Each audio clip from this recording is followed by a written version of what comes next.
রাজধানীর উত্তরা দিয়াবাড়ি এলাকায় milestone school and college ক্যাম্পাসে প্রশিক্ষণ বিমান বিধ্বস্ত হয়ে হতাহতের ঘটনায় পুরো দেশ জুড়ে চলছে গভীর শোক।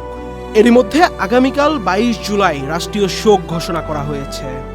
এই ঘটনায় সামাজিক যোগাযোগ মাধ্যমে শোক ব্যক্ত করেছে এদেশের ক্রীড়া জগতের তারকারা। শোক জানিয়েছে তামিম ইকবাল, মাশরাফি বিন মুর্তজা, সাকিব আল হাসান, মাহমুদুল্লাহ রিয়াদ ও জামাল ভুঁইয়ারা।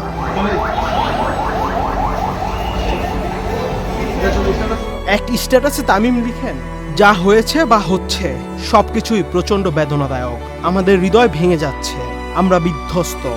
ওরা আমাদের বাচ্চা, ওদের জন্য আমাদের সবটুকু প্রার্থনা। সাকিব আল হাসান তার ফেসবুকে দেয়া এক পোস্টে লিখেছেন, আজ মাইলস্টোন স্কুলে ঘটে যাওয়া মর্মান্তিক ঘটনা আমাদের সবাইকে গভীরভাবে নাড়া দিয়েছে।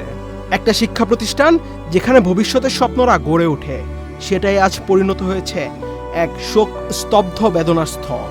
এক নিমিষে ঝরে গেছে তরুণ প্রাণ, নিভে গেছে অগণিত স্বপ্ন। আসুন আমরা সবাই মিলে নিহতদের আত্মার শান্তি কামনা করি এবং আহতদের জন্য সুস্থতা প্রার্থনা করি। এই কঠিন সময়ে আমরা একে অন্যের পাশে দাঁড়াই।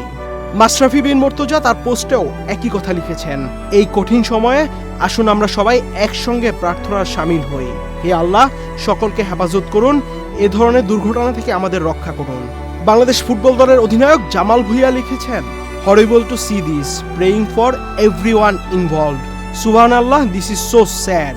মাহমুদুল্লাহ রিয়াদ তার এক ফেসবুক পোস্টে লিখেছেন, সবার জন্য দোয়া করুন, আল্লাহ যেন সবাইকে ধৈর্য ধারণ করার সক্ষমতা দান করেন। আহমেদ শাফি, চ্যানেল আই।